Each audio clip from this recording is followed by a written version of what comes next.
Welcome to the number one Bengals Podcast. I'm your host, Daddy McDuke. I'm joined as always by Dr. Hoji the Electric Smoji. Yeah. And John Andy Williams Sheeran. A lesser known crooner, but a crooner nonetheless. Well, for this season. Most wonderful time of year guy, I think. Yeah. That's right. And so, guys, first of all, I want to talk about Brinks.tv, which we have so much to talk about, which, first of all, everything okay, Daddy? Seems like the concussion hit kind of hard today. Why don't you guys start? I have to turn the mute something real quick. All right. Courtney, can you take me out of the shot for a second? He was overwhelmed. Yeah, he's probably got to sell something, or it has something to do with moral corruption. I don't know what it is, but he's making money somehow by being muted. You would think that he would take 30 minutes off of that, you know? You would think. But how you doing, John? You know, man, when are the Bengals going to stop letting average 49ers quarterbacks drive on them to win the game? It feels like this is a 40-year theme. I know we're not talking about the game yet, but that's kind of on my mind right now. It is, yeah. Now, wait, would you count? Were you talking about Joe Montana there? Or? Well, yeah, he's the first. But he was pretty awesome, I thought. Really? We made him look awesome. I figured out the technical difficulty. So Brinks.tv, real quick, we want to tell you to go to Brinks.tv. You can win a lot of different things by guessing a lot of different things. And they have some fantastic material. And Courtney, I know you're excited about this one, which is, the new show is called What's the Rush? And it is about the life and times of, obviously, the great Rush Limbaugh. I think Courtney was the producer for that award-winning show. Did he sound right to you when you say him? He's bringing you into his... He's really just giving us his pitch deck, is what he's doing. And he's drawing you into his fascist fantasies. I mean, Courtney knows better than I do, but he's a 5-time Macaroni Award winner. Nope, and he's in the NBA Broadcasting Hall of Fame. Nope, it's not NBA. It's and NAB. He won the President's Medal, which is fantastic and amazing. It means and it leads me to the next part of Brinks.tv, which is that Rush was also, he wasn't on the show. I think he's not with us anymore. But he was the honorary guest on the Ray Lewis show.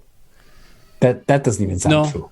No. Because President Medal. But look, you would have won the President Medal, honestly. That's how meaningless they are. I'm sure if things would have kept going. He's looking up at us, talking about him posthumously. But I will not speak ill of the dead. No. But look, Courtney, but I want to be serious for a second. We do have the Shields, the NFL Shields show, right? Yes, Inside the Shield with Pro Football Moms. Hosted by Alicia Jarrett. Alicia Jarrett. And we talked about how her upcoming guest is DJ Reader's mom, Felicia Reader. And which is fantastic. And the most recent guest was Colin Farrell's mom, whose name was Celicia. No, Miss Faye. Yeah, Farrell. Cleveland Farrell's mom. Oh, okay. I'll actually give Daddy that one. That one's not too easy. Colin Farrell is the Irish actor and stud mom. Well, yes, but the mom you're saying her name doesn't end with Isha. You're saying no. Okay, so this is the first time in the history of the show. Because I think the previous week you had, what was it? It was like Propecia Rogers, I think, was on the show. And a lot of interesting... But look, it's a great show about moms, very overprotective moms. Take your pills before the show, not after. Okay, but look, I have a real announcement here. I have a real announcement about a real sponsor. And you guys aren't going to believe this. So... the Cincinnati Bengals have this sponsor, and then immediately after going to the Bengals, these guys, I looked at my emails for months, they've been contacting us. and I thought it was a spam, but this is legit. Low 6 Bengals picks. So what does that mean? Basically, you can go to their app and you can choose different Bengals things. Like, for instance, I think one of the questions you can answer is, how many people will Joe Burrow make swoon in the next game? And so you put your football knowledge to the test, and you predict Bengals game outcomes in the new free-to-play Bengals picks. You submit your selections by kickoff and watch the keyboard as you compete with other fans for a chance to win fantastic Bengal prize, including game ticket and signed merch. But listen to this. That's not all. You use the link in the description, and you can see it right there, bengalspicks.app.link/e/DHS. And that is going to be in the description for the YouTube show and the podcast. And feel free to adapt the copy however it suits above. No, stop reading. Stop reading. Questions are live in game from Tuesday. So add questions for upcoming game. Stop to reading. Make a lot of money. He's going to read his social security if he's not careful. So guys, it says something about description about the graphic too, but I don't have time for that. Look, I want everybody to go there, make your Bengals picks. I made my picks, and I think I got about 5 or 10% of them right. Of course, it seems like I was a little too positive about the Bengals. The over-under on Joe Burrow's passing yards, I picked 6,000. But you can go. It's a lot of fun. Yeah. And I'm serious. It's free to play. You will win jerseys. It's a big honor that they went with our show for this. I don't know if people know that. That's a big honor. They picked our show. Talk about picks. Right. So, okay, let us talk some football. 49ers. And we had a bit of an interesting situation. So the Bengals, the whole game, they were fumbling and bumbling and dropping punt returns and other ball. It was just very strange, John. I have no idea what was going on. But the whole team had trouble holding on to the ball. And it seemed like everybody knew. Yeah. Yeah. I mean, if I can, I know you got the did Zach crack thing, so I'm not going to talk about if Zach cracked. I guess that's the field goal. Is that when we get to talk about that? Is then the next thing is to talk about the field goal decision in overtime. Fine. But forget the field goal in overtime. What happened up until then? I mean, the deficit that the Bengals were trying to overcome, and they overcame, and Joe Burrow was saving the day, all of that was because of really bad plays. There were 2 or 3, I think there were 3 kick returns that were dropped, if I'm not mistaken. There was interception that was dropped. There was messiness all around. What is up with this team, and who do we blame? When a team lacks this kind of ball handling discipline, John, who is to blame? Because I've asked people on Twitter, and they said the position coaches. Well, tell them to get their act together, because honestly, if the Bengals if they did not make those mistakes, the Bengals had this game in the bag. They were the better offense, and the defense was pretty good too. That's my thinking. But I want to hear John's input on this topic. John? Is it strange that these things keep happening, or is this just who they are? Because last week, a lot of things are crazy that were happening last week, and we kind of blew it off as just a crazy week. But then they keep killing themselves. They keep shooting themselves in the foot. And people want to blame coaching because when you have talented players making mistakes, you automatically put that on a lack of discipline or just bad coaching. But honestly, what are the coaches supposed to do when they're putting these guys in situations and they're not even doing the bare minimum? There's no excuse for Jesse Bates to drop the interception. There's no excuse for Darius Phillips to muff not 1, but 2 punts. There's no excuse for some of these things that are killing this team and putting them in these deficits. And I understand the coaching, but... John, but go ahead. Let him finish. I just wanted to say, John, go ahead. Yeah, that's all I wanted to say. John, stop talking. At a certain point, this is your identity. At a certain point, this is just who you are. But it doesn't make sense, John. If every other AFC team is blowing it, why can't the Bengals be included in that fraudulent group? But John, why do they all have the same problem? How is it possible that the whole team of people has the same problem? John wants to say it's not coaching. John, have you heard of Bill Parcells? I have. Because Bill Parcells yes, his whole thing with the special teams and who made the team and who got to play and all that kind of a stuff was the discipline. And, you know, if someone dropped a punt, you know, or whatever, he wouldn't see the field again. And he benched sent a Darius message. Phillips. They had to. They did that. Like not a lot After of coaches two would- fumbles? Not a lot of no. Not How a lot many- of coaches. I mean- Not a lot of Not a lot of coaches would have benched Darius Phillips after the first one, honestly, because they had no depth behind him. They had to put in Bill Tyler Parcells Boyd would back there. No, he wouldn't have. He would not have under that situation. Darius Phillips is only playing in this game because they had to have another cornerback because Trey Waynes wasn't healthy enough to play in this game. There was a lot of factors that went into this, and it's not on the coaches for Darius Phillips muffing that punt right there. Like, And they had who no have choice running but to pull him backs after the with- second one. And who would think that he would do it again? I mean, no coach thinks, do. if I put Darius Phillips out there, he's going to do the exact same thing again. No one thinks that. I'm just saying. Look, I mean, I'm just there's no- saying, setting the tone and the culture is on the coach, John. And maybe the coach, look, maybe their hands are cold from playing outdoors and practicing outdoors. Maybe they don't do as many individual drills. I don't know. There's something going on where their hands are not as ready for the game. Maybe they don't have the real authentic NFL gloves. Maybe they have the cheaper knockoffs. John, there's so many different things that we want you to explore. Dude, Darius Phillips had not muffed a punt since 2018. He did it once, and people want to use hindsight to say they should have benched him after the first one. What is wrong with giving him another chance to prove himself? Obviously, it didn't work out, and it bit him in the butt, but because, like, there was a benefit of the doubt factor there. Like, that was something that he'd never done before or hadn't done since he was a rookie. Yeah. Like, I don't know. But you were This saying- hindsight thing is weird. But you mentioned Jesse Bates. It wasn't just Darius. Let's be fair. A lot of fumbles, a lot of balls bouncing around. The previous week, Joe Mixon had an uncharacteristic fumble, right? What's going on, John, with this team? Are they feeling the pressure? Is it nerves?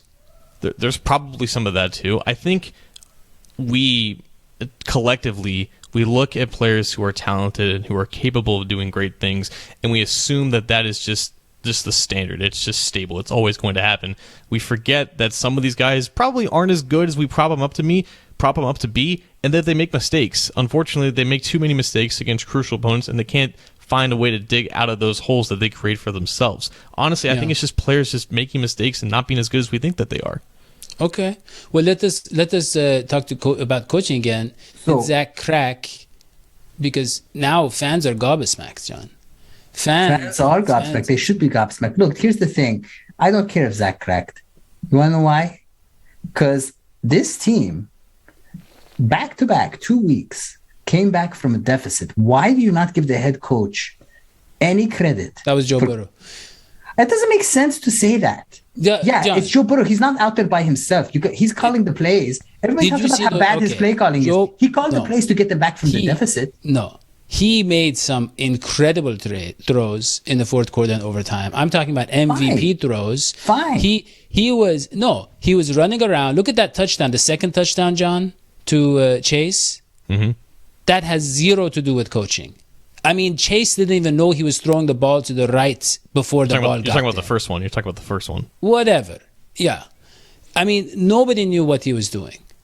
Jamar Chase didn't know what he was doing. It Has wasn't nothing just to do with about that coaching. throw. They were It was in the game. 100% Joe Burrow. Listen. The old Bengals, you guys forget. I mean, the old Bengals, they had, I would say Marvin Lewis was brilliant. Probably one of the smartest coaches we've ever had, a defensive genius. But you will agree, and I will agree, that they never would have come back from that deficit. And you could say Dalton, fine. Yes. But the team doesn't ever lose hope. That's the coach. The team keeps trying. That's the coach. Everybody the says defense it's the doesn't Burrow give factor. it. Well, maybe it is the Burrow factor. But, there's a lot of... And, there's the other thing. What about bringing Jamar Chase on when everyone was talking about the Sewell and Jamar Chase debate? That's Zach. What about the fact that this team still feels like a winning team, even though they've actually lost a lot of games recently? That's I don't Zach. think we know who made the final call on Chase, but I doubt it was Zach who had. It doesn't matter. The point is, You got to give Zach credit where credit is due. And you know what? I see a team that honestly falls apart because of these simple mistakes. Look, drops. we're talking about, and that's we're way talking more about the important. cracking under pressure. We're specifically talking about the overtime. Joe Burrow. That's threw one two passes for like 50 yards, right, John? And then they're on the 26-yard line, And if we had a Aaron Rodgers, if we had a Drew Brees, I mean, Okay, set it up first. So no, you have to tell the whole story. What down is it, and how many yards are It's left? first down, and they're on the 26-yard line, John. Yes. Something like that. And look, I'm all for mixing things up. I understand that Joe Burrow was getting hit a lot by Nick Bosa, and they were worried about that, and that was realized on third down. I get all that. And I'm not trying to sack Zach or crack his back or anything like that. But I would just say this. And go back. That's a good one. Courtney, can we get that for the next time? Should Zach pack his bags? And go back. And go back to... is there any city that... We'll get to that later. But the thing is, what I'm saying is, they ran on first. They were averaging, 2.8 yards a carry, 3 yards a carry, something like that. It was not working, the run game. And then they ran on seconds. And then they set up, okay, 3rd and 3. You say, okay, easy to get, but come on. And then, so the thing is, everybody's like, well, I mean, the thing is like, you can get the 3rd and 3, but you have 3 chances for Joe Burrow, who was on fire, who was throwing these 25-yard strikes. He threw like 4 20-yard completions, and let him attack. That's a good one. Why won't Zach let attack? Courtney, let's save that one too. Yeah. But my point is, and I think people's point is, why didn't we stay aggressive? Maybe he needed the most snack. critical time. There we go. Wow. Wait, no, hold on. Wait. No, finish the story. So now the story is, so we run on first. We run on second. We're on second. Get 3rd and 3. 3rd and 3. Burrow gets sacked. And that ends the touchdown ambition. Right. Yeah. And if, by the way, they kick that field goal and got it, and then they give the team, because you're really banking on your defense being able to stop them. And that's what Zach thinks, that he thinks they're in a position where they can stop them. And I think he had good reason to think that. Then if you stop them, guess what? Everybody thinks you did the right thing by kicking the field goal. Hindsight is 20/20. Daddy-o. But that's the problem with these things, because it's entirely results based. We only have these discussions based off of what actually happens. Exactly. We don't focus on the process. I want to be clear. Like, I'm not absolving Zach of any blame here. I think that is the biggest error of his entire game, was running on 1st and 2nd down with how Burrow was playing at that point.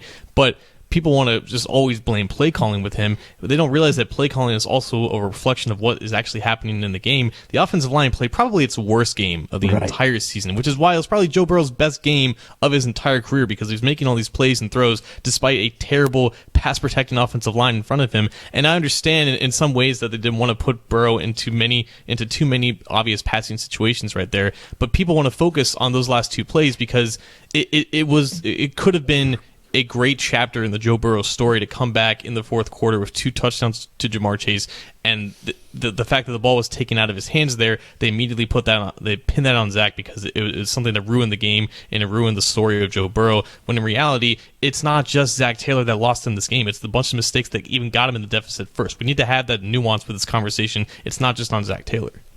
Yeah, I think you said they pinned it on his back. You could say they tacked. They tacked it on his Zach. back. Yeah. Good job. Good work, John. Making many to think that he should pack his snack and go back. Let us go to Bengals. To the land of hacky sack, which is LA. Okay. Preview. And, seasons fleetings. What does this mean, Sean's fleetings? Seasons fleetings. And it is referring to the idea that the season is up in the air. If we make the postseason or not, we have to buckle down. And John, what would you say? I mean, everybody says we got to win 3 or 4, but with the way the AFC is playing out, I mean, we might have to just win 2. Who knows, right? I mean, to make the playoffs with how much. You don't want to be a wild card. I mean, it'd be better if they were. Well, we're going to be a wild card. I mean, I don't know. I guess maybe Baltimore. They could be number 1. They could be number 1 in the AFC if things go right. They are most likely to be a division winner than to be a wild card at this point. That's because of how terrible the AFC North is. So if they only win 2 of the next 4, and those 2 wins are against Baltimore and Cleveland, there is a conceivable path that they're the 4th seed and win the division. Yeah, that would be nice. But they're probably going to win 3. You think they're going to win 3? Wow. They probably have to win 3. Oh, they have to win 3. But here's the thing. Let's be honest. If you clean up the drop balls, if you just clean up the drop balls and the interception problem, And we all forgot about. We all are such big Burrow fans, and I'm one of them. We forgot about the interception problem. But if you clean those things up, Bengals would have won. Bengals would have won every game so far that we've been seeing in the past 4 or 5 weeks. That was it. It's hard to do that because I was confident in this team beating the 49ers because I thought that they were going to be able to pass the ball well, which they ended up doing, and I thought that Jimmy G was not going to play that well, which he didn't really play that well, and because those two things happened the way that we thought they were going to happen, they probably should have won this game, and then other things happened that we didn't take into account for, the 4 muff kicks and the dropped interceptions. It's never just one thing that this team has to overcome. It almost changes on a week-to-week basis, which is why we can't really trust them to just fix one thing and expect all the problems to be solved. I mean, John, I would say this. The one thing I would say is concentration. I would say that is the thing, is their concentration is off. It seems like over-concentrate too. Yeah, but what I mean is, John, is if you look at young athletes, let's say in the NBA, right? It's like they try to attack the basket, but their feet are going faster than their minds can work, right? I don't think that's true. I think so. But what I mean is, John, that's kind of this Bengals team. Is they see the vision, they see the future, and they're trying to make it happen right away. They want those 41-10 blowouts every week. Yeah. And they're thinking about it every play because they know they're capable of it. I agree with that. This is probably his best analysis all season. Thank you. Yeah. It took a while to get there, but once he got there, we're all there with him. Because we're getting closer to promotions, I got really excited. Oh, right. Yeah. That's, it's funny. That's when the drugs start to kick in, when he starts doing the promotions. Yeah. John, and they say what is it, Adderall? They don't know really what it is. Adderall, you have to sniff it. It doesn't work if you don't sniff it. No one really knows what Adio's doing or what he's doing. You get a little sniffles. It's frustrating sometimes. But believe me, it works. Look, John, along the lines, no cushionberry for error. John, that was John's idea to talk about cushionberry, which is a rare kind of fruit that is found in Louisiana, John. Is that correct? And it is one of Burrow's favorite fruits. Go ahead. Yeah, he was. So that was Joe Burrow's center at LSU. He was drafted, I think, in the 3rd round by the Broncos in 2020, and he is in the middle of a very solid interior offensive line for the Broncos. They have Dalton Reisner on one end, who the Bengals were probably going to draft back in 2019, and Quinn Miners, who has the biggest belly of any offensive lineman in the NFL. They make up a great interior. Honestly, if there's an NFL player that looks like Hoji, it's probably Quinn Miners. Probably one of the best interior trio of offensive linemen in the game right now, and they are blocking for a rookie running back in Javonte Williams. The Broncos' offense is weird because they have these talented receivers and a talented running back and a pretty solid offensive line, and they have a quarterback in Teddy Bridgewater who's a lot kind of like Jimmy Garoppolo, where he makes some good throws, but most of the time it's just not really enough to make you a serious team. So I think a lot of this game comes down to the Bengals have a decent run defense, but they're going up against one of the better interior offensive lines in the game, a running back that makes a lot of guys miss. I think if the Broncos end up taking advantage of some mistakes that we have to account that the Bengals are going to make in this game, it could just be them controlling the clock with their running game and their running back and their offensive line. Can the Bengals' interior defensive line and DJ Reader, BJ Hill, Josh Tupou, Larry Ogunjobi, can they withstand the power and the athleticism of that interior offensive line and stop Javonte Williams as much as they can? Because if not, I don't know how this game is going to go. John, well, I think it's going to matter. I think it's going to matter who's healthy too. Do we know who's healthy and who's not healthy? So Reader's back. That's good. I think everyone is healthy on the defensive line, I think. Okay. Yeah. John, but here's the thing. You got to be careful about big-bellied people. I call my big belly a chi generator. It's intimidating. There's a lot of power that comes from the belly. People don't understand that. I got the fire in my belly sometimes. Yeah, I mean, Domata Peko, really, I mean, he had a lot of success in Cincinnati. And I remember seeing his breakfast, and I would say it was a decent amount of meat, not as much as I would have liked, but he did eat a good amount of meat, which I think, by the way, is the key to success and happiness. I disagree. Yes. But I would say and the animals you eat would disagree too. I don't think they can anymore. But I would say this, John. The thing about this game is, if the Bengals can put up those points early and get in the shootouts, I don't think the Broncos have a chance. I don't know. And the thing is, you talked about their secondary not being the greatest, right? Their defensive line not being the greatest. Secondary is decent. Oh, okay. Well, anyways, look, the way Joe Burrow is playing right now. Well, the way Joe Burrow is playing, the way T. Higgins is playing, the way Jamar Chase is playing, the way, I mean, this is amazing. And by the way, I think Tyler Boyd hasn't even, and he is such a humble guy, but a hardworking guy. I think he's going to have, like, maybe the last third of the season will be his. It was Jamar Chase's season and then T. Higgins. And I think Boyd is going to go off in his own way, which means making really critical plays. And the thing is, look, Joe Burrow is coming off of a game where he was on fire. His passes, John, the accuracy, considering, did you see he was getting hit on, I think, 3 or 4 of those really big plays. His arm was getting hit. Right. And he was throwing as well as Aaron Rodgers, Patrick Mahomes, anybody in the league. That is the kind of accuracy. And they were down the field throws. I think it was his best game of all time. I think it was amazing. He probably had 3 or 4 of his top 10 throws in that game. Yeah. You know? And I'm with you guys. And I want what I'm saying is, let me just finish. What I'm just saying is that coming off of that game, I think that the coaching and Burrow, they're going to be like, okay, we got to let Burrow do his thing. We're going to unleash him this game. They've always let Burrow do his Especially thing. in that Denver air. You know, in that Denver air, by the way, you have to be careful what you eat because any sort of gas, it just spreads like nothing. All of your experiences about other cities have to do with your digestive problems and your gas. And then you tell me meat is good. Why don't you try eating a salad so you can have a bowel Actually, movement? Our ancestors used it as a defense mechanism. A salad, it attacks you. The salad, you are the one with the mess. That's not true. I just want to say one thing. I also want to praise the man that we are lucky to have, which is Joe Burrow. I think he is the team, 100%. But it takes 2 to tango. And yes, those passes were accurate, but wow, let's give it up to the receivers too. I mean, when Jamar Chase, did you guys see the one catch where Jamar Chase is like walking a tightrope in the end zone? Yeah. And he's so careful, his feet don't go out and he catches. I was like, man, we are the luckiest guys to have this quarterback and these receivers. Yeah. It really is amazing.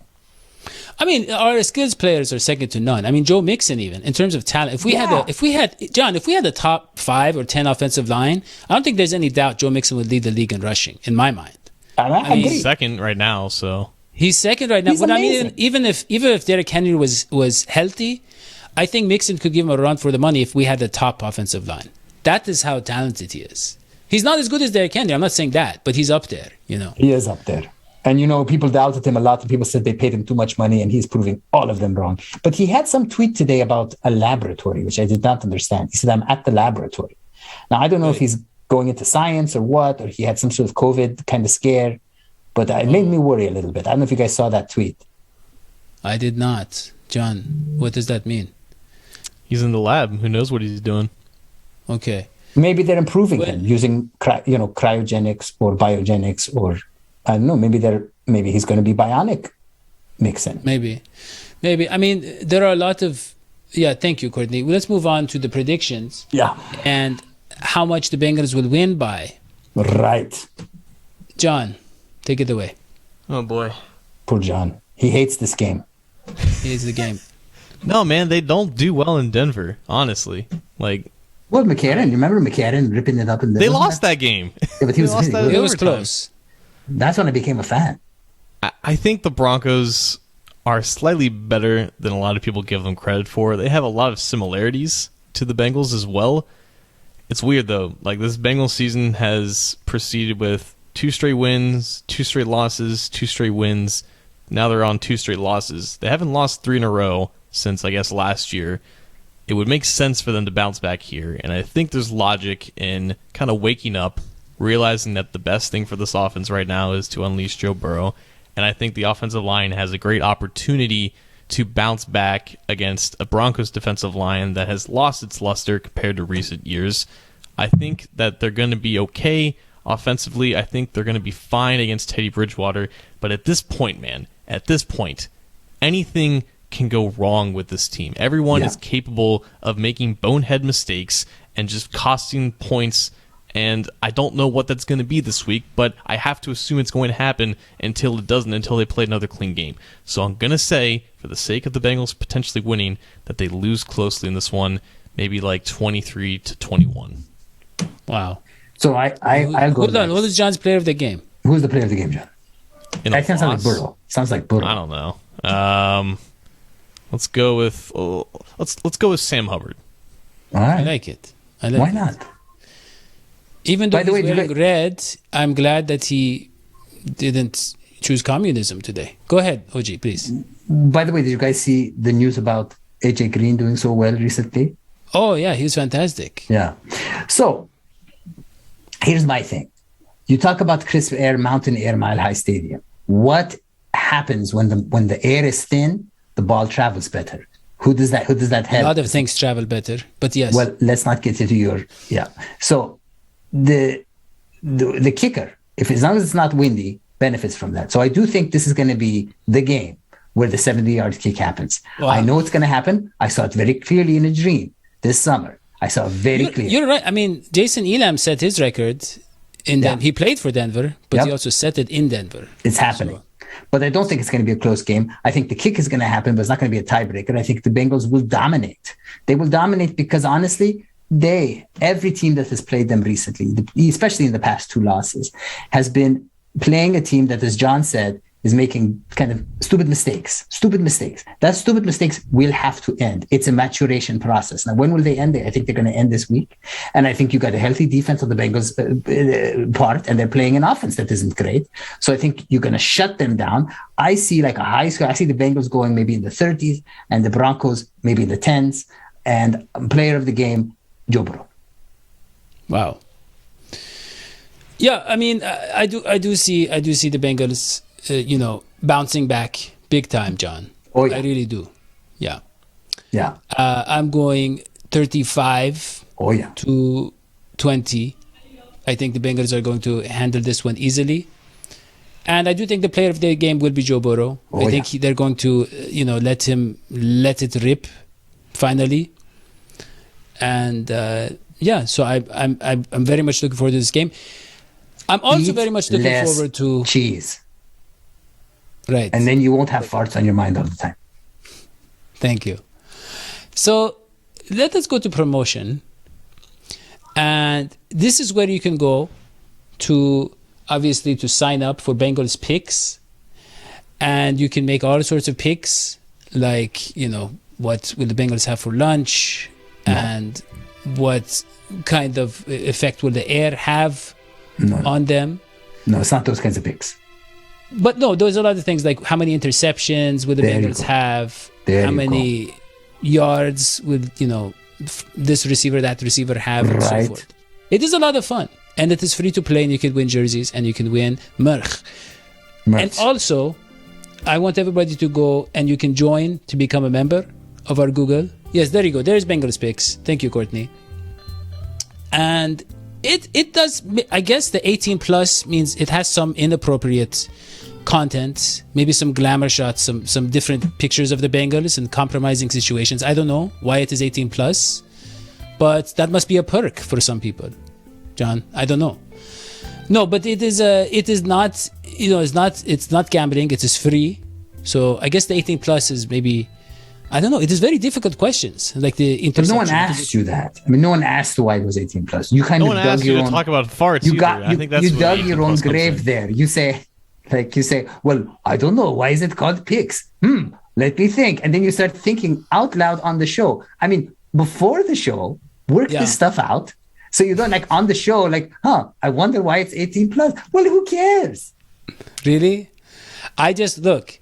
Courtney put the graphic up. I don't know where she got it from, and I don't know what she's trying to promote, and I don't know what stake she has in it. But I was reading what was in front of me. The conspiracy goes to the top, all the way up to Courtney. No, Courtney is the CEO of Brinks.tv, so you definitely want to go there. By the way, go to Brinks.tv and watch the show. Well, it's almost over. Watch our show. Yeah. But you should have done that. But doesn't it just keep looping?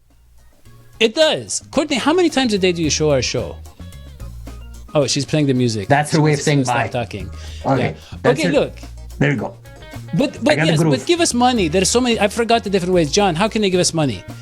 You go to You can join us Patreon. at, Patreon. You can join us on YouTube under the subscribe button. Yeah. And that way. subscribe, 5-star review everywhere, every place. That is all we have Wait 1 second. for John Sheeran. Put And in the Dr. comments. Smudgy. Put in the comments. Is Zach Taylor to blame? Oh, there's the music again. So yeah, is Zach Taylor to blame? And also, if you sign up for the application, Bengals Picks, let us know, and we will. I don't know. We will talk about your picks, or if you won, if anybody wins, we can share our stories. That is all we have. We will see you next time. So long, SVT. Peace.